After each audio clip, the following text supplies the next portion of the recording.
Et bonsoir tout le monde, voilà, nous sommes arrivés enfin, je n'en pouvais plus. Écoutez, petit débrief peut-être de cette fin de navigation. Je vous ai quitté avec le pseudo coucher de soleil. On en a eu quand même pour 66 000, je suis en train de regarder là. 66 000 au total, 66,2 pour être précis. Et on a mis 12h19, ce qui fait une moyenne de 5,4 nœuds, ce qui est incroyable. On est parti à 10h12, on est arrivé à 22h31. Donc ça va, propre. Et regardez cette belle trace. On dirait une trace au moteur tellement elle est droite. Et pourtant, même pas. Vous voyez, au final, on a affalé bien entre les deux îles. Là, on voit le petit face au vent. Donc on a fini par affaler entre les deux îles, au dernier crépuscule, etc. Le soleil était déjà couché. Et je voyais qu'il n'y avait pas de lune, donc je me suis dit là il va y avoir nuit noire, j'ai vraiment pas envie d'affaler dans la nuit noire. Donc le vent s'était un peu calmé, enfin les vagues s'étaient un petit peu calmées, etc. Donc let's go, j'en ai profité. J'ai continué ma route au sud de Ponza, donc de l'île de Ponza, vous voyez, avec le grand phare qui est ici. Très très beau, là il faisait nuit noire, là on voyait plus rien, il était 10h quasiment, un peu moins, 9h30, 10h. Le soleil était couché, il n'y avait plus de crépuscule et il n'y avait pas de lune, donc on voyait vraiment rien. Donc j'ai fait tout le tour par sécurité. Et arrivé ici, sachant que c'est où qu'ils m'ont appelé? Ils m'ont appelé ici. Donc là, ici, je reçois un coup de fil de notre chère capitainerie, hein, sachant que je vous avais dit c'est Coast Guard ici, donc c'est les gardes-côtes quoi. Et je reçois un gentil appel qui me dit, bah écoutez, vous savez quoi, eh ben vous avez plus de place.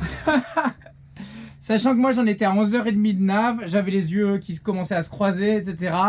J'avais froid, faim, fatigué, j'ai pas beaucoup dormi, j'ai pas beaucoup mangé, j'ai eu froid pendant beaucoup de nav, une bonne partie de la nav alors que j'étais quand même bien couvert. Donc à cause de la fatigue notamment. Et au dernier moment, après 11 heures de nav, qu'est-ce que je reçois pas comme appel? Désolé, le port est plein, on a eu plus de monde que prévu, ça s'est rempli, il n'y a plus de place.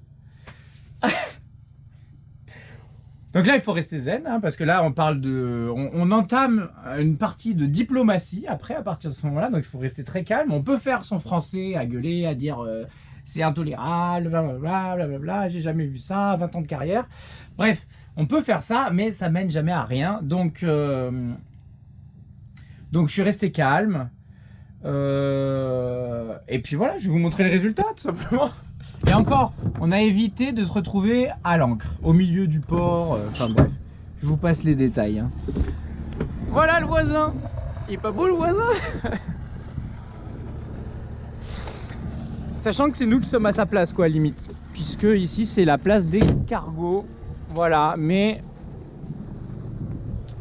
Donc comment ça s'est passé? Au bout d'un moment, bah, la capite, ils m'ont dit, écoute, appelle les ormeggiatori, donc je sais pas comment on dit ça en français, mais ceux qui amarrent les bateaux, quoi. Et vois directement avec eux, ils vont te placer, etc. Donc ils m'ont dit, bah écoute, viens, on va te placer à un endroit sympa. Et en fait, c'est à la place des ferries. Donc celui-là, il a sa place, pas de souci. Mais il y en a d'autres, il y en a un autre qui vient là. Et donc, la bonne nouvelle, c'est que demain matin 8h, on va se faire virer gentiment, ou pas gentiment d'ailleurs, mais en tout cas on va se faire virer. Et vu qu'on va se faire virer, il va falloir qu'on trouve une autre place, sauf que le problème du port plein ne sera toujours pas résolu demain matin 8h, voilà. Donc petit couac quoi, petit hic, l'accueil qui se devait d'être irréprochable. Encore une fois, vous savez tous que la grande majorité des gens qui naviguent ne préviennent pas, arrivent au dernier moment, appellent sur la VHF et on leur trouve une place. Moi, je fais partie de ces gens qui essayent d'anticiper au maximum. Hein. Vous savez très bien qu'on ne peut pas réserver une place sur un ponton d'accueil en escale. Ça n'existe pas. En France, c'est impossible. En Italie, pareil, etc. Donc, il n'y a pas de réservation pour les escales, d'accord? Donc on peut pas appeler le matin et dire réservez-moi cette place là, 432, c'est la mienne. C'est ça, c'est pas possible. Par contre, J'ai appelé il y a 2 semaines pour savoir un peu quelle était l'ambiance, le prix, les places, le truc, etc. Et ils m'ont dit, écoutez, nanana, ils m'ont répondu, ils m'ont dit, faut nous appeler le matin même et on vous dit s'il y a de la place ou pas, quoi. Donc j'ai appelé ce matin, comme je vous ai dit au début de la vidéo, au début des vidéos ce matin, j'avais appelé, pas de souci, vous inquiétez pas, on a de la place et tout. Et en fait, je vais vous montrer le problème, le hic, le fameux couac. Donc voilà, donc on est sur un mall en béton, tranquille, pour l'instant pas trop de soucis. Demain c'est pétole, donc pas de risque que le bateau s'écrase dans tous les sens. J'ai pas regardé la marée, mais il faut que je regarde s'il y a un petit peu de marnage ici. Là-bas il y a karaoké infernal, on n'en peut déjà plus. On est à peine arrivé, on n'en peut déjà plus. Voilà, et alors c'est lui le fameux. Ah mais il y a de la place là, derrière, il se fout de ma gueule ou quoi? Bon, ils savent mieux que moi, hein. Ça se trouve il n'y a pas d'eau, ça se trouve si, etc. Mais en gros, l'Azikmar là, je sais pas si vous le voyez, mais il y a une espèce d'énorme bateau dégueulasse, bien moche, qui s'est mis en longside et qui prend toutes les places. Et je vois qu'il y a plein de places, ils s'en foutent de ma gueule de ouf. Bref, on leur fait confiance, hein, c'est quand même leur métier, etc. On ira voir demain plus clair quand il fera pétole et grand ciel bleu et que je serai reposé. Voilà. Avec tout ça, il y aura beaucoup plus de facilité pour moi de prendre la bonne décision. Enfin, de négocier plutôt, parce que la décision, c'est pas moi qui la prends, quoi qu'il arrive. Donc voilà, en attendant, on est l'aventure n'est pas finie, quoi. C'est-à-dire que moi, je voulais faire une bonne nuit de sommeil. Demain, j'avais juste à sortir la trottinette, aller visiter un petit peu, etc. Un jour, 2 jours, voilà, le temps qui me convient et de continuer l'aventure. Bon, bah voilà, c'est pas du tout ça l'ambiance. L'ambiance, c'est demain matin, 7h30, on bouge le bateau, quoi. Avant qu'un gros comme ça n'arrive, quoi. Quirino Napoli. Donc, ils viennent de Naples. Ça veut dire qu'on se rapproche de Naples. Attention, on n'est plus très loin, hein. On est à moins de 60 000 de Naples, là. C'est beau. On va faire 2 petites naves, on va s'arrêter peut-être à mi-chemin s'ils ont de la place. Il y a une petite île à mi-chemin entre ici et Puzzol, donc voilà. Bon bref, ça sera le spoil pour la prochaine fois. En tout cas, écoutez, hein, vous avez vu mon état quand la dernière vidéo où je vous dis ah là je suis KO mort et tout, et pourtant ça m'arrive pas souvent, hein. Pourtant c'est rare que... Regardez, alors je vous ferai une vidéo demain, on ira visiter tout ça, hein. Pour l'instant on voit pas grand chose de nuit, c'est un port quelconque, quoi. Hop.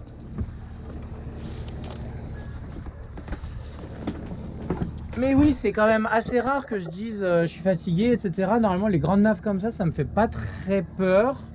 Je les apprécie plutôt, et bon je l'ai apprécié, mais je les tank plutôt bien, quoi. Et là... je sais pas pourquoi, j'ai du mal dormir cette nuit. Je me suis réveillé 1 heure avant le réveil, etc. Donc bref, beaucoup de choses en tête. C'était une grosse nave, ça faisait longtemps que j'avais pas navigué, donc forcément il y avait une certaine anxiété, quoi, assez classique, assez naturelle, d'ailleurs même bénéfique. Et voilà, donc vous avez bien vu dans la vidéo que j'étais KO mort, que j'en pouvais plus. Et c'est à ce moment-là, c'est juste après la vidéo où je vous ai dit je suis mort, qu'on me dit désolé, vous n'allez pas pouvoir. Et c'est une île qui est à 40 000 du prochain port, quoi, du premier port ou de la côte, quoi, ou 25 000 de Terracina. Bref, que je n'avais pas appelé, je ne savais pas s'ils avaient de la place, je ne connaissais pas les prix, enfin bref.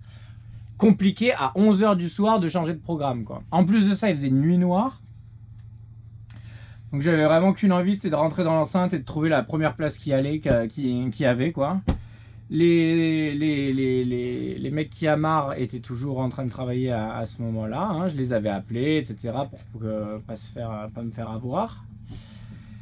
Mais de toute façon, j'étais là. J'étais à 10 minutes de nave quand ils m'ont appelé. Donc forcément, c'est pas là qu'on va changer les plans, encore moins après 13 heures de nave. Voilà, donc j'ai gentiment parlé avec le gars pour qu'il quand même me trouve une place fixe quelque part, le temps d'eux jusqu'à demain, et puis on verra demain, quoi. Au moins que je dorme. Voilà. Donc comme quoi, tout n'est jamais gagné. Les places en escale, c'est toujours un peu la galère. On n'est que le 4 mai, hein, on n'est même pas plein mois de juillet, hein, on est début du mois de mai, début de la haute saison qui va commencer. Je sais que le 1er mai en Italie, c'est genre... c'est un peu comme le 14... Enfin, c'est la fête du travail, mais c'est une sorte de 14... Enfin, c'est férié, c'est une sorte de... C'est pas du tout comme en France, quoi. Le 1er mai en Italie, c'est vraiment une fête nationale. C'est genre 14 juillet, quoi. Et que le 15 août en Italie, c'est plus religieux. Là, c'est plus national, quoi. Bref, donc c'est un peu la suite de ce week-end-là. Mais bon, là, maintenant, c'est fini. Après, demain, on sera dimanche. Et à partir de lundi, il n'y aura plus personne, quoi. Donc, en gros, il faut que je tienne encore tout demain quelque part. Ah là là, voilà, bah écoutez, comme quoi rien n'est jamais gagné, il faut toujours être prêt. Et encore une fois, pourquoi on parlait du pilote par exemple, voilà pourquoi on met le pilote quand on navigue 60 000, sinon là j'aurais été à ramasser à la petite cuillère quoi. Si en plus de ça j'avais dû barrer dans les vagues, on s'est tapé quand même, là je suis en train de regarder les vidéos. Mais toute la première partie, on voit pas qu'il y a des vagues. Hein. Ou alors, il y avait moins de vagues que ça. Mais en tout cas, il y a quand même... les 6 dernières heures, il y avait 1 mètre, 1,50 m de vagues non-stop, non-stop, non-stop. Ça nous faisait faire des beaux surfs. On le voit quand il y a les dauphins. On voit que le bateau, il bombarde. Et qu'en plus de ça, ça chahute. On voit même à un moment... On le voit pas très bien. Mais à un moment, le bateau, il pique du nez. Il carrément presque l'étrave dans l'eau. Tellement on enchaînait des surfs. Et les vagues se creusaient. Bref, petit à petit. Après, encore une fois, ça c'est intéressant de savoir, le vent était censé se calmer vers l'arrivée, vers 20h, 22h, etc. Et c'est ce qui s'est passé. Mais heureusement, on avait quand même eu du vent assez longtemps pour se rapprocher de cette fameuse île. Et après, entre les deux îles, il y avait 11 nœuds. Donc quand même moins, quoi, de 3-4 nœuds en moins, voire un peu 4-5 nœuds en moins. Et c'est là où... Et moins de vagues parce que j'étais entre les îles. Donc je me suis dit, tranquille, l'arrivée ça va être chill, etc. Je vais affaler maintenant. Et j'aurai que l'arrivée de nuit à faire. Mais que nenni. Une fois que j'ai passé l'île, de l'autre côté de l'île, sous le vent de l'île, j'ai eu 20 nœuds. 20 nœuds. Au moment où je rentre dans le port, quoi. Classique, le classique. À chaque fois que vous arrivez dans un port...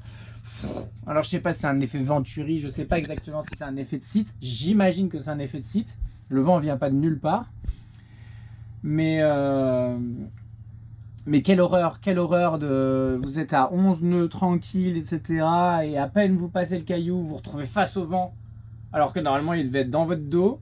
Déjà bizarre l'ambiance.